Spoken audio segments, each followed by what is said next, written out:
Hi friends, आपका मेरी video पे स्वागत है। तो आज मैं आपको लेक्चर 2 कराने जा रहा हूँ। वैद्युत आवेश तथा क्षेत्र का लेक्चर 1 मैंने आपको अभी करा दिया था 1 जनवरी को। तो अगर आपने अभी तक लेक्चर 1 नहीं देखा है तो उसको देखें और फिर आप लेक्चर 2 देखें, जिससे कि आपको बेटर समझने आए।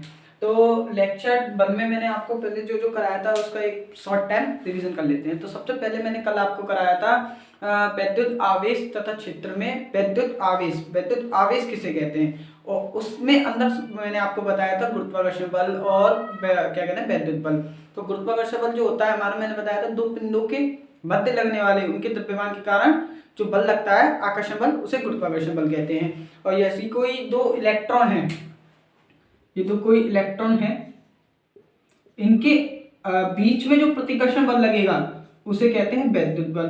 तो अब मैंने इसके अंदर आपको वैद्युत आवेश की परिभाषा भी बताई थी कि वैद्युत आवेश की परिभाषा क्या होती है। वैद्युत आवेश का वह गुण जो किसी अन्य वस्तु पर एक वैद्युत बल आरोपित करती है उसे वैद्युत आवेश कहते हैं। तो मैंने क्या बताया था, वैद्युत आवेश का वह गुण जो एक अन्य वस्तु पर, ये कोई इलेक्ट्रॉन है, ये एक आवेश है, कोई वस्तु है, माना कोई दूसरी वस्तु जैसे कि दूसरा इलेक्ट्रॉन है, इस पर एक क्या बल आरोपित कर रही है, वैद्युत बल, अर्थात आकर्षण बल या प्रतिकर्षण बल।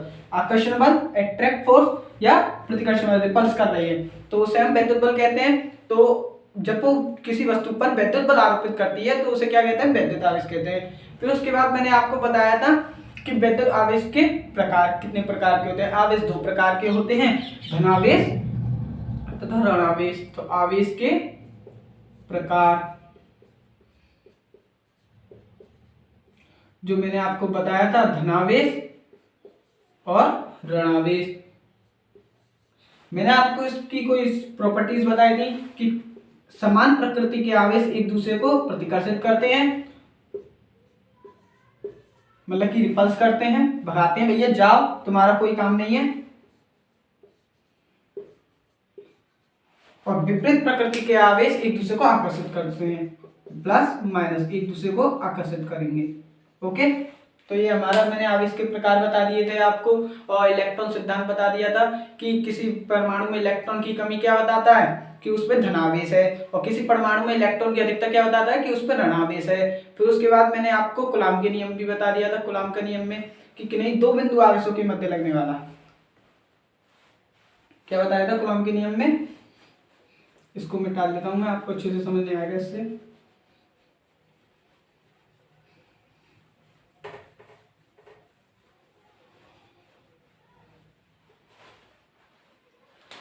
तो कूलाम के नियम में मैंने आपको बताया था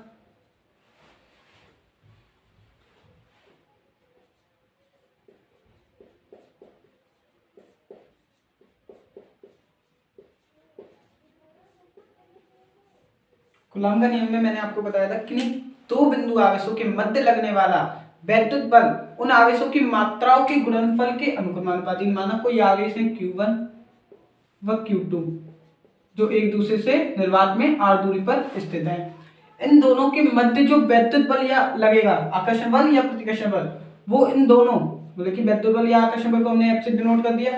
F उन दोनों की मात्राओं के गुणनफल के अनुक्रमानुपाती होता है, तथा उनकी बीच की दूरी के वर्ग, उनकी बीच की दूरी r है, उसके वर्ग स्क्वायर के व्युत्क्रमानुपाती 1/r² होता है।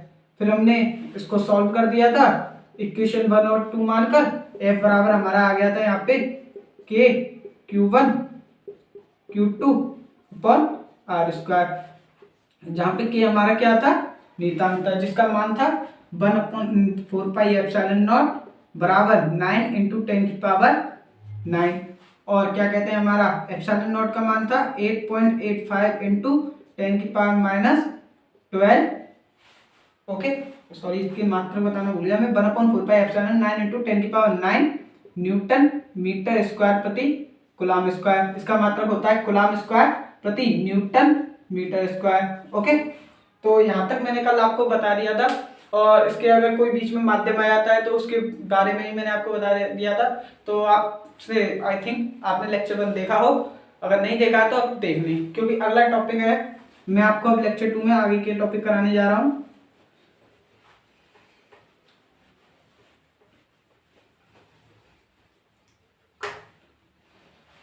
तो हमारा अगला टॉपिक है टॉपिक नंबर 4 शायद, अध्यारोपण का सिद्धांत।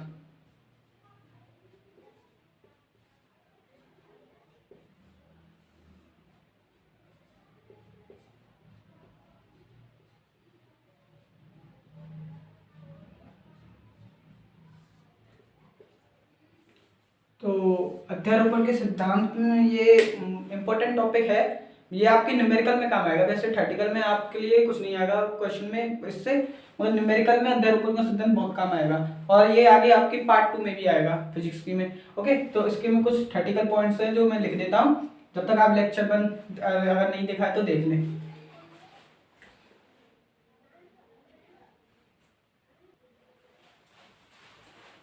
तो फ्रेंड्स, इसके कुछ थर्टिकल पॉइंट्स जो मैंने उतार लिए हैं, मतलब कि इस पे लिख लिए हैं, तो मैं आपको बता दूं अध्यारोपण का जो सिद्धांत है हमारे पास न्यूमेरिकल में काम आएगा ज़्यादातर, क्योंकि ये पूछते नहीं है, न्यूमेरिकल में ज़्यादा बेस आता है। तो पहले मैं आपको सिद्धांत के बारे में बता देता हूँ। यदि कई आवेशों का निकाय हो, यदि कोई निकाय है, माना जैसे कोई त्रिभुज है या फिर कोई भी, जैसे कि एक त्रिभुज है, आपको ऐसे क्वेश्चन खूब आएंगे, यहाँ पे Q1 आवेश है, यहाँ पे Q2 आवेश है, यहाँ पे Q3 आवेश है, तो Q3 आवेश पे परिणामी बल बताइए। तो यहाँ पे Q1 के कारण बल लगेगा, यहाँ पे Q2 के कारण बल लगेगा, ऐसे हमें परिणामी बल निकालने के लिए। ओके, तो माना कोई कई आवेशों का एक निकाय है, ये मैंने एग्जांपल ले लिया है। यहाँ पे एक Q1 आवेश है, Q1 आवेश ये रहा, Q2 आवेश ये रहा, Q3 आवेश ये रहा, और यहाँ पे इसी प्रकार Qn आवेश है, यहाँ पे ये 3 है। ओके, कई आवेशों का निकाय है वो, तो किसी आवेश पर, इस निकाय में से किसी एक आवेश पर, ये कोई आवेश है Q1, अभी मैंने जो एग्जांपल लिया था ट्राइंगल वाला कि इसके Q1 आवेश पर परिणामी बल निकालिए, इसी प्रकार यहाँ पे Q1 आवेश है, पर लगने वाले बल अलग अलग आवेशों के कारण लगने वाले बलों का सदिश योग होता है। तो जो Q1 आवेश पर जो बल लगेगा वो Q2 आवेश के कारण लगेगा एक बल, एक Q3 आवेश के कारण लगेगा बल, और एक Qn, मतलब कि कितने भी आवेश हो, Q4 Q5 हम कुछ भी ले सकते हैं यहाँ पे, तो n के स्थान पर उसके कारण लगेगा बल। तो किसी एक आवेश Q1 पर लगने वाला अलग अलग आवेशों के कारण लगने वाले बलों का सदिश योग होता है, अर्थात F1 पर, इस पर लगने वाला बल, Q1 पर लगने वाला बल क्या होगा, F12 आवेश 2 के कारण लगने वाला बल, प्लस F13 आवेश 3 के कारण लगने वाला बल, प्लस इसी प्रकार प्लस F1n किसी भी n संख्या पर लगने वाला बल के सदिश योग का सदिश योग होता है। ठीक है, तो इस बात को हम करके बताते हैं। तो मैंने माना कोई निकाय अनेक आवेशों से मिलकर बना है, ये कोई निकाय है जो अनेक आवेश Q1 Q2 Q3 Qn से मिलकर बना है, जिनके आवेश क्रमशः Q1 Q2 Qn हो, तो वही जो चित्र में मैंने बनाया है वही बात मैंने यहाँ पे लिख दी है, इसके आवेश Q1 Q2 Q3 Qn हो, तो तथा आवेश Q1 पर विस्थापन सदिश, आवेश Q1 का विस्थापन सदिश है R1 Q2 के कारण R12, R13 Q3 के कारण तथा R1n, तथा कार्यरत बल, अब Q1 पर Q2 के कारण कार्यरत बल है F12, Q3 के कारण कार्यरत बल है F13, और Qn के कारण कार्यरत बल है F1n। तो F12 बराबर क्या होगा, वेक्टर है, तो वेक्टर में हम हमेशा क्या लिखते हैं, विस्थापन सदिश का गुणा करके इसमें लिखेंगे, तो 1/4πε0 ये हमारा कूलॉम का नियम से होता है, इनटू Q1 Q2 आवेश के कारण है, तो यहाँ पे Q2 आएगा, कि नहीं, दो बिंदु आवेशों के बीच की दूरी Q1 व Q2 उनकी मात्राओं के गुणनफल तथा उनके बीच की दूरी के बल के व्युत्क्रमानुपाती होता है, ये नियम था। तो उनके बीच की दूरी क्या होगी, R12 विस्थापन सदिश, और यहाँ पे हम R12 का वेक्टर में, क्योंकि सदिश की बात चल रही है यहाँ पे। ओके, अब इसी प्रकार F13 निकालते हैं, तो F13 हमारा क्या होगा, तो F13 होगा हमारा आवेश Q3 के कारण Q1 पर लगने वाला बल, तो कूलॉम के नियम से 1/4πε0। अब यहाँ पे देखो, यहाँ पे कौन कौन से दो बिंदु आवेश हैं, ध्यान से देखकर बताओ, यहाँ पे दो बिंदु आवेश हैं, एक तो हमारा Q1 है, एक Q3 है, और हमारा कूलॉम का नियम था कि नहीं, दो बिंदु आवेशों के कारण लगने वाला वैद्युत बल उन दोनों आवेशों की मात्राओं की गुणनफल Q1 और कौन सा आवेश है Q3। तथा उनकी बीच की दूरी के वर्ग के व्युत्क्रमानुपाती होता है। तो इनके बीच की दूरी को हमने लिखा r13, ओके, और इसके वर्ग के व्युत्क्रमानुपाती होता है। वेक्टर है तो यहाँ पे r13 विस्थापन सदिश भी लिख दिया, ओके। इसी प्रकार F1n, इसको हम लिख लेंगे 1/4 pi epsilon not into Q1, और Qn आवेश कोई है, और यहाँ पे आ जाएगा r1n का स्क्वायर इंटू r1n वेक्टर। इसका आप स्क्रीनशॉट ले लें, क्योंकि मैं इसे मिटा के फिर आगे का सॉल्व कर दूंगा यहाँ पे, जिससे कि ओके।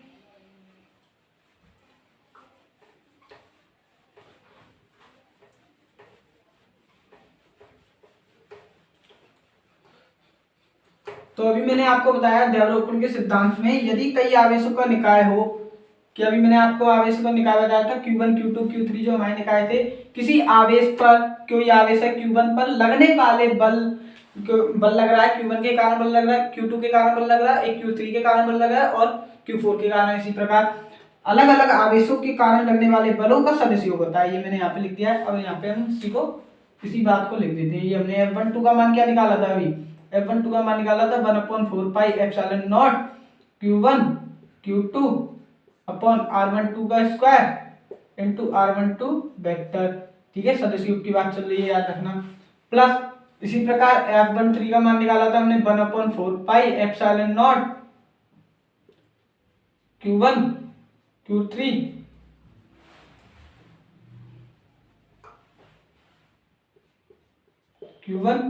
Q3 अपॉन r13 का स्क्वायर।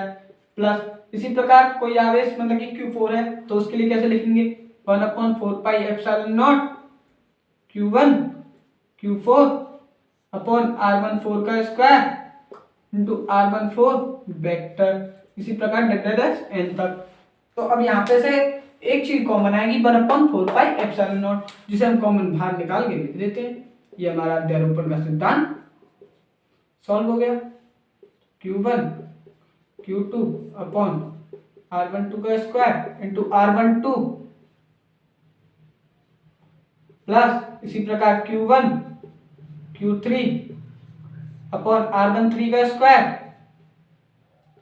डॉट r13 पे वेक्टर कैप, प्लस इसी प्रकार Q1 Q4 अपॉन r14 का स्क्वायर r14 का विस्थापन सदिश, ओके।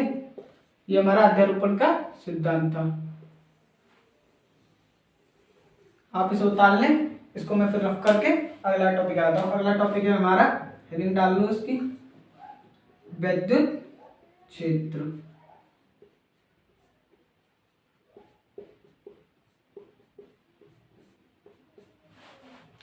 ओके,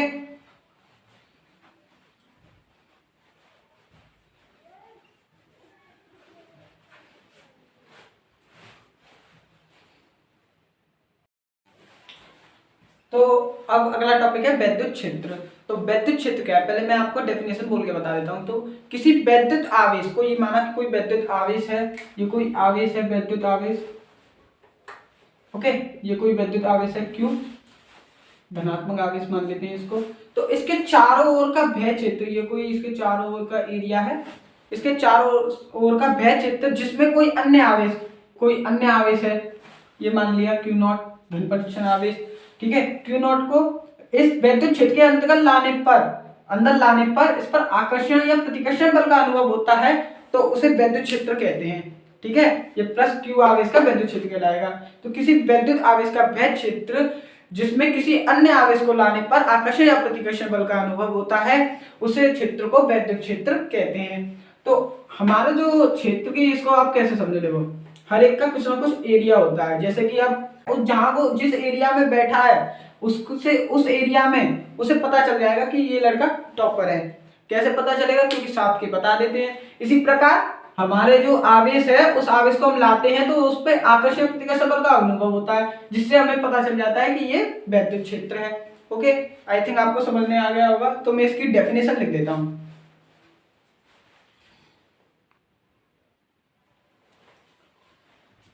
तो फ्रेंड्स, ये मैंने विद्युत क्षेत्र की परिभाषा लिख दी है। तो विद्युत क्षेत्र की परिभाषा है, एक बार मैं आपको बता दूं, जो मैंने अभी आपको बताया था पूरी परिभाषा मैंने यहाँ पे लिख दी है। किसी वैद्युत आवेश के चारों ओर का वह क्षेत्र, अभी मैंने आपको बताया था ये कोई प्लस और क्यू आवेश है, वैद्युत आवेश, इसके चारों ओर का कोई क्षेत्र है माना, ओके, इसके चारों ओर का वह क्षेत्र जिसमें अन्य आवेश, ये कोई आवेश है अन्य क्यू नॉट आवेश है, ओके, क्यू नॉट आवेश, अन्य आवेश आकर्षण या प्रतिकर्षण बल, आकर्षण या प्रतिकर्षण बल या अर्थात वैद्युत बल, आकर्षण या प्रतिकर्षण बल को हम क्या कहते हैं, वैद्युत बल, आवेशों के मध्य लगता है तो आकर्षण या प्रतिकर्षण बल का अनुभव करता है तो वैद्युत क्षेत्र कहलाता है। अब ये प्लस क्यू आवेश है कोई, अब इस आवेश के चारों ओर मतलब कि कोई ना कोई तो दूरी होगी, उस दूरी तक, जैसे कि ये माना यही प्लस क्यू आवेश है, ये इसका कुछ क्षेत्र है यहाँ तक, अब इस जगह पर ये दूसरा क्षेत्र है, ठीक है, इस जगह पर क्यू नॉट आवेश है। अब मैंने देखा है इस क्यू नॉट आवेश पर कोई वैद्युत बल कार्य है, ना इस पर कोई आकर्षण कर रहा, ना इसको कोई खींच रहा है, ना इसको कोई रिपल्स कर रहा है, मतलब कि फेंक रहा है, तो इस पर कोई वैद्युत बल कार्य नहीं कर रहा, तो हमने कहा यहाँ पे अभी वैद्युत क्षेत्र नहीं है।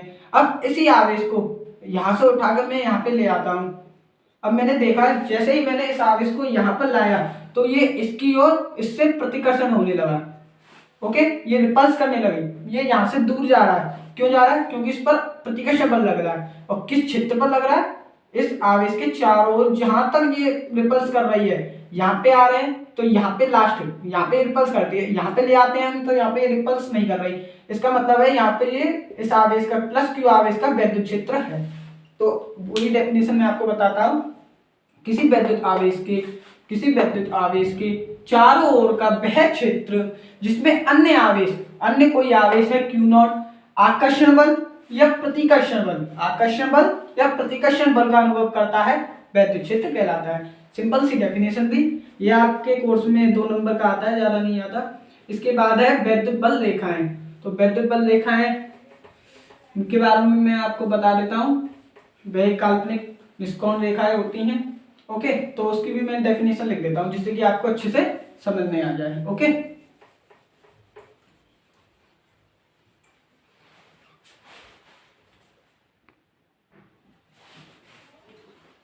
तो फ्रेंड्स, ये मैंने वैद्युत बल रेखा की डेफिनेशन लिख दी है। तो वैद्युत बल रेखा की सिंपल सी डेफिनेशन है, ये आपके ज़्यादा इंपॉर्टेंट तो है नहीं, फिर भी ये आपको कभी कभार पूछ लिया जाता है, इसके गुण और ये इसकी डेफिनेशन, ओके।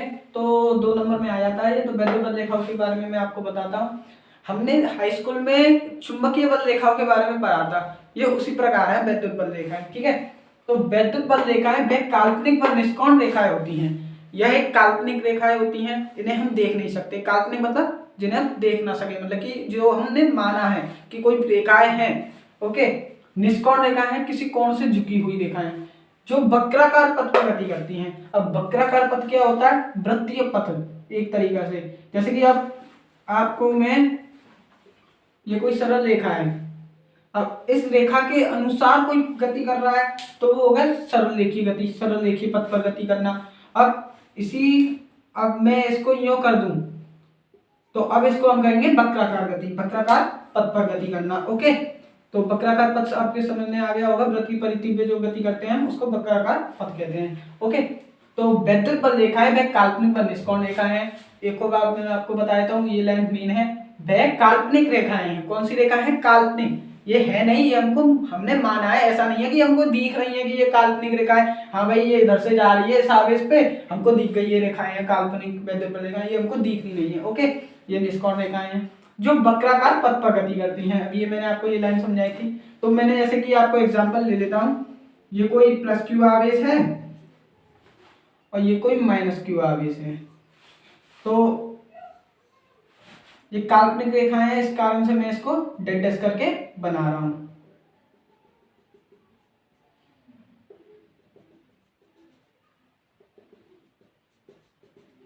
ओके।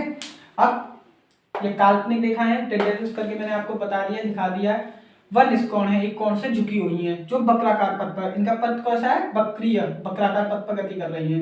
ये सदैव धनावेश से स्वतंत्र पथ उत्पन्न होती है। इसका मतलब है कोई भी जैसे कि प्लस क्यू आवेश है, यहां से ये रेखाएं निकलेंगी हमेशा प्लस क्यू आवेश से ही निकलेंगी, ये रेखाएं वैद्युत बल रेखाएं जो जाएंगी प्लस क्यू आवेश से ही जाएंगी, याद रखना इस चीज को, इन चित्रों को ध्यान से रख लेना जिससे आपकी डेफिनेशन पूरी ध्यान से आ जाएगी, ओके। और माइनस क्यू आवेश पे जाएंगी, ये माइनस क्यू आवेश की ओर जाती है वैद्युत बल रेखाएं, और निकलती कहाँ से है, प्लस क्यू आवेश से। इस लाइन को याद रखना, हम ये बात हम गुणों में भी बताएंगे, इसकी प्रॉपर्टीज में। तो वैद्युत बल रेखाएं कहाँ से निकलती हैं, धनावेश से तो निकलती हैं और ऋणावेश की ओर आती हैं। धनावेश से निकलती हैं, ऋणावेश की ओर आती हैं। एक और बार बता देता हूँ, वैद्युत बल रेखाएं वे काल्पनिक व निष्कोण रेखाएं हैं, एक काल्पनिक रेखाएं हैं जो वक्राकार पथ पर गति करती हैं। ये सदैव धनावेश से स्वतंत्र पथ पर, मतलब कि कहीं भी उत्पन्न हो सकती हैं, कहीं भी जाएंगी ये, इधर देखो इसकी दिशा ये इधर भी जा रही है, इधर भी जा रही है, इधर भी जा रही है, कहीं भी जाएगी, मगर ये जाएगी वक्री पथ होते हुए जाएगी, और किस पे जाएगी, ऋणावेश की ओर जाएगी। ओके, और ये नोट पॉइंट है, वैद्युत बल रेखा की किसी भी बिंदु पर खींची गई स्पर्श रेखा, माना कोई बिंदु है, यहां से हमने कोई स्पर्श रेखा खींची गई स्पर्श रेखा उस बिंदु पर स्थित धनावेश पर, उस बिंदु पर स्थित, यहाँ पे कोई आवेश होगा, लगने वाले बल की दिशा को प्रदर्शित करती है, जो किसी बिंदु पर इस आवेश पर लगने वाले बल की दिशा को प्रदर्शित कर रही है कि इस तरह ये बल लग रहा है। ओके, आकर्षण बल लग रहा है कि प्रतिकर्षण बल लग रहा है। तो इस याद रखना, इन चित्रों को ध्यान से याद रखना, बस इन चित्रों को आपसे याद हो गया तो आप परिभाषा आराम से बता दोगे। देखो चित्र को देखकर समझो, ये कोई प्लस क्यू आवेश है, यहाँ से वैद्युत बल रेखाएं कहाँ पे आ रही है, माइनस की ओर जा रही है। तो वैद्युत बल रेखाएं पहली बार मैंने ये डैश करके बनाया तो आपको ये चित्र याद हो गया, तो आपको ये मालूम पड़ रहा है कि ये कौन सी रेखा है, काल्पनिक, डैश करके बनाया था मैंने। वह काल्पनिक रेखाएं, वैद्युत बल रेखाएं वह काल्पनिक व निष्कोण रेखाएं हैं जो किस पथ पर है, वक्राकार पथ पर है। ठीक है, ये सदैव धनावेश से उत्पन्न होती हैं, धनावेश से तो ये निकल रही हैं और ऋणावेश की ओर जाती हैं, देखो ऋणावेश की ओर जा रही है। ओके, और किसी भी बिंदु पर खींची गई स्पर्श रेखा उस बिंदु पर स्थित आवेश पर लगने वाले बल की दिशा को प्रदर्शित करती है। ये छोटा सा टॉपिक था, इस पे ज्यादा डिटेल है नहीं, ये आता नहीं है इतना। तो अभी मैं इसके गुण लिखा देता हूँ आपको, ये और इसकी डेफिनेशन और इसके गुण कभी कभार पूछ लिए जाते हैं। ओके,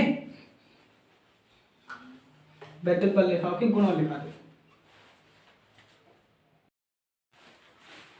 तो फ्रेंड्स, ये मैंने वैद्युत बल रेखाओं के गुण लिख लिए हैं। तो कुछ प्रॉपर्टीज हैं मैंने जो लिखी है, ये डेफिनेशन में से ही निकाली है, आपको अभी मैंने आपको बता दिया था, तो वही चीज मैंने आपके इसमें लिख दी है।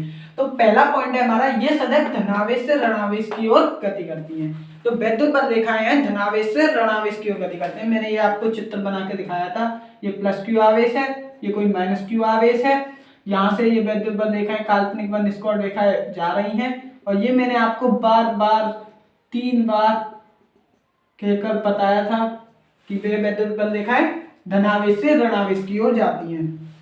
वैद्युत बल रेखाओं को एक तरीका से आप वो समझ लो, मैं बताता हूँ, मैसेंजर।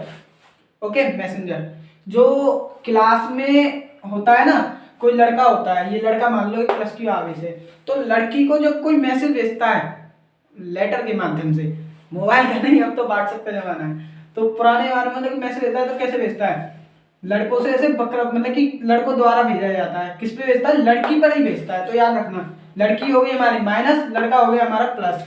तो ये हमेशा लेटर जो जाएगा, प्रेम पत्र जो जाएगा, हमेशा किसके लिए जाएगा, लड़की के लिए, लड़का के लिए नहीं जाएगा। अब तो क्या लड़का के लिए भी जाने लग गया है। तो ये हमेशा आवेश प्लस से माइनस की ओर जाती है वैद्युत बल रेखाएं। ठीक है, दूसरा पॉइंट है, कोई भी दो बल रेखाएं परस्पर काट नहीं सकती।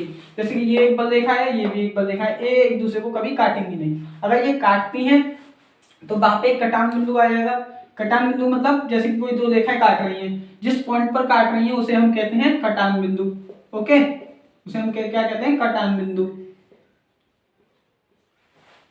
तो फिर वहां से हम दो स्पर्श रेखाएं खींच सकते हैं, जो कि असंभव है क्योंकि वो दो दिशाएं प्रदर्शित करेंगी। ओके, आई थिंक आपको ये समझ में आ गया होगा।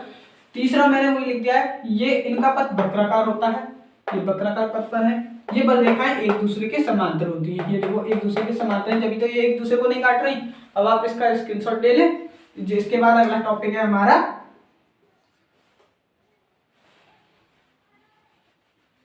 वैद्युत क्षेत्र की तीव्रता। अगला टॉपिक है वैद्युत क्षेत्र की तीव्रता।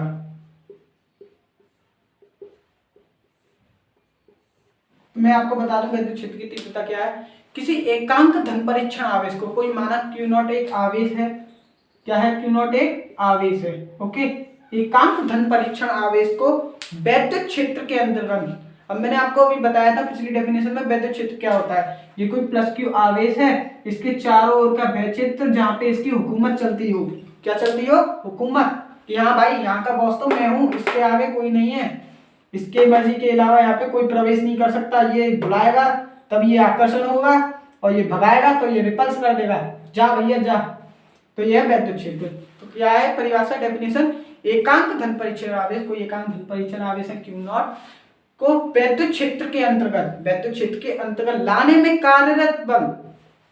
अब हम इसको ला रहे हैं, जबरदस्ती ला रहे हैं, इसको नहीं बुलाया, रिपल्स कर रहा है, हम इसको जबरदस्ती ला रहे हैं, तो कुछ ना कुछ फोर्स लगेगा, या तो एक आकर्षण बल लगेगा इन दोनों में। अगर ये बुला रहा होगा कि और उसकी इच्छा नहीं है तो भैया इसके अंदर Q1 यह है कोई, और Q2 Q नॉट जो हम ला रहे हैं, इनके मध्य क्या लगेगा? एक आकर्षण बल लगेगा, या फिर ये एक दूसरे को रिपल्स करेंगी।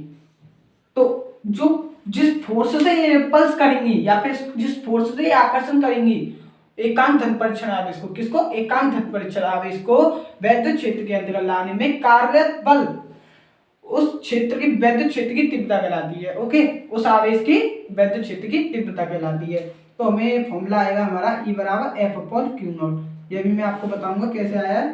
तो पहले मैं इसकी डेफिनेशन लिख लेता हूँ। वैसे आपको मैंने समझा दिया है कि ये जबरदस्ती लाना पड़ रहा है हमको, उसकी आने की इच्छा नहीं है। जिस प्रकार से स्कूल हमें जबरदस्ती जाना पड़ता है मगर इच्छा नहीं होती।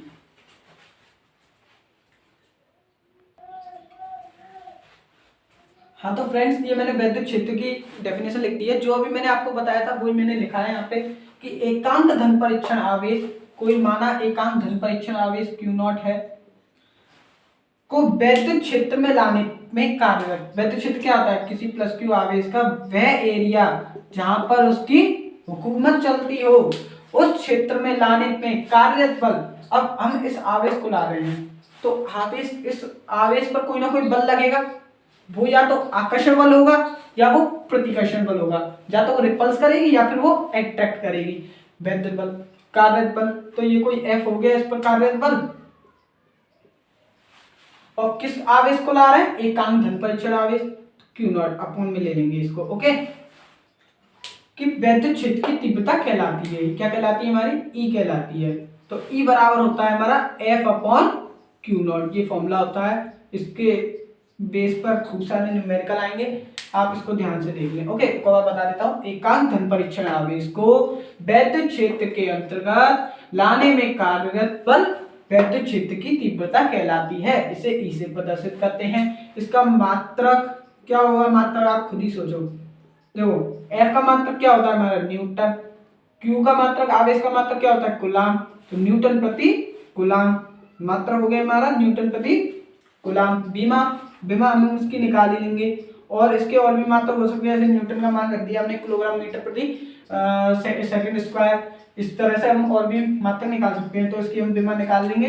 बीमा निकालना हमने 11th में सिखाई है। इसकी बीमा होती है ml3 - 1 a - 1। ओके, तो सॉरी, ये मैंने यहाँ पे शायद गलत कर दिया। ml3 - 3 a - 1 ये होता है। ओके, बीमा निकाल ली हमने। राशि कौन सी है? ये सदिश राशि है। इस चीज को याद रखना, बहुत से आपसे पूछ लेंगे सदिश राशि है कि कैसी राशि है। ओके, ये एक सदिश राशि है। अब इसके हम फॉर्मूला को देखते हैं। हमने पढ़ा था कूलाम के नियम से, कोई आवेश है, ये भी एक प्लस क्यू आवेश है, ये भी एक प्लस क्यू नॉट आवेश है, धन परीक्षण आवेश। तो इन दोनों के बीच की कुछ ना कुछ दूरी होगी। माना इन दोनों के बीच r दूरी है, तो इन दोनों के बीच कुछ ना कुछ बल लगेगा।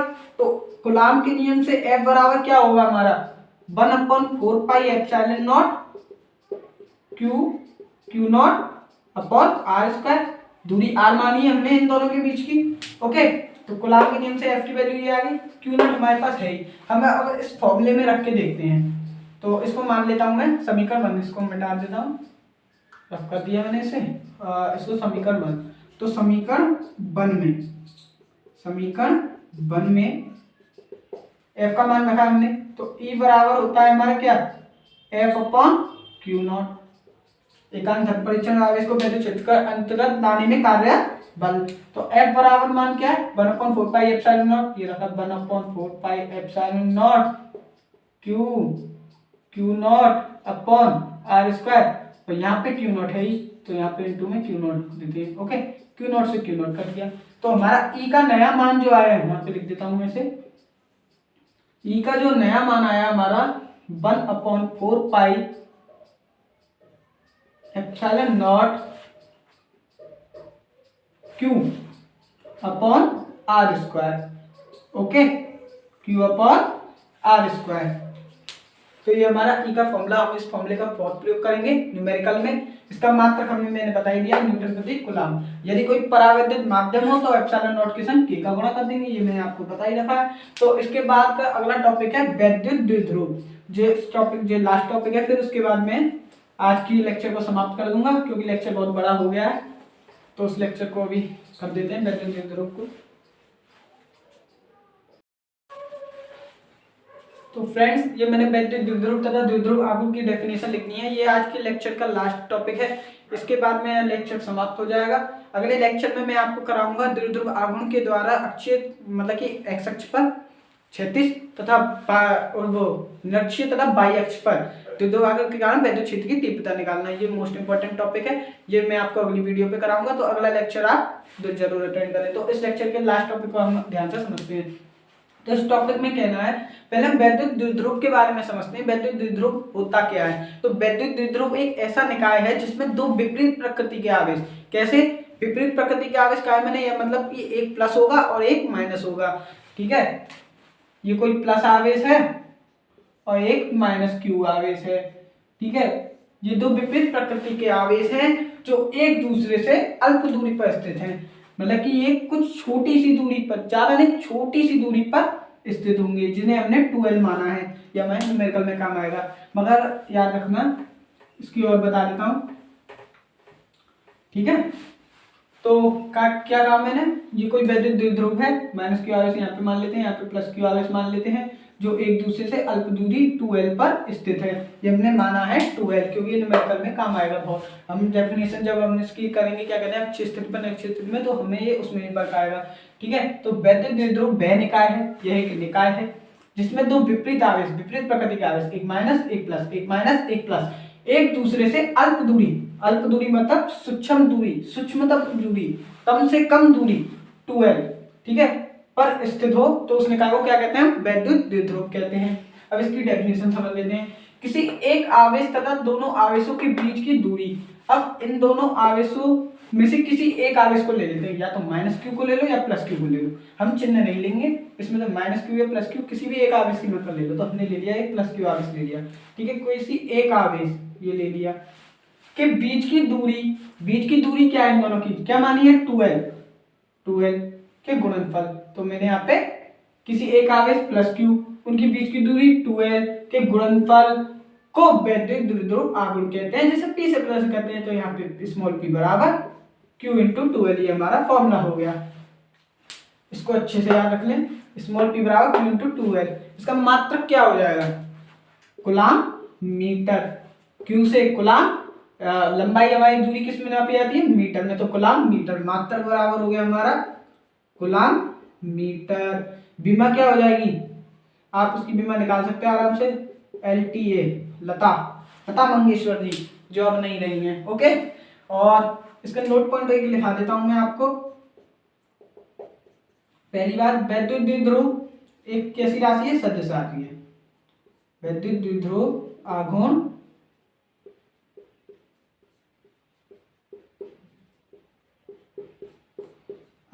एक सदिश राशि है। अब सदिश राशि है तो इसकी दिशा भी होगी, तो इसकी जो दिशा होती है ऋण आवेश से धन आवेश की ओर होती है। इसी कारण से मैंने अभी इसको रफ करके पिछले वाले को यहाँ पे माइनस चार्ज लिया है, किससे, ऋण आवेश से धन आवेश की ओर। इसकी दिशा किधर होती है, ऋण आवेश से धन आवेश की ओर। हमेशा याद रखना, वैद्युत द्विध्रुव आघूर्ण की दिशा होती है ऋण आवेश से धन आवेश की ओर। एक बार बोल के बता देता हूं मैं, वैद्युत द्विध्रुव वह निकाय है जिसमें दो विपरीत प्रकृति के आवेश एक दूसरे से अल्प दूरी पर स्थित होते हैं। कितनी दूरी पर स्थित होते हैं, अल्प दूरी, मतलब कि कम से कम दूरी पर स्थित होते हैं, वैद्युत द्विध्रुव कहते हैं। किसी एक निकाय, किसी मतलब कि आवेश, उस निकाय में से एक आवेश, कोई एक आवेश ले लिया हमने, ये हमारा कोई एक आवेश है, प्लस क्यू या माइनस क्यू, इसमें से किसी एक आवेश और उन दोनों के बीच की दूरी, कोई उन दोनों के बीच की दूरी हमने कितनी मारी है 12 के गुणनफल को वैद्युत द्विध्रुव आघूर्ण कहते हैं। इसका मात्रक कूलाम मीटर होता है, क्यू से कूलाम, दूरी हमेशा मीटर में नापी जाती है। विमल लता हम निकाल लेंगे, आप हमने 11th में पढ़ा है। नोट पॉइंट है वैद्युत द्विध्रुव आघूर्ण एक सदिश राशि होती है, सदिश राशि है तो इसकी दिशा भी होगी, जिसकी दिशा होती है ऋणावेश से धनावेश की ओर। तो आज का टॉपिक खत्म हुआ है। अगर आपको वीडियो अच्छी लगी हो तो प्लीज लाइक करें, शेयर करें, सब्सक्राइब करें और प्लीज कमेंट कर बताएं, जिससे कि आगे के लेक्चर बनाने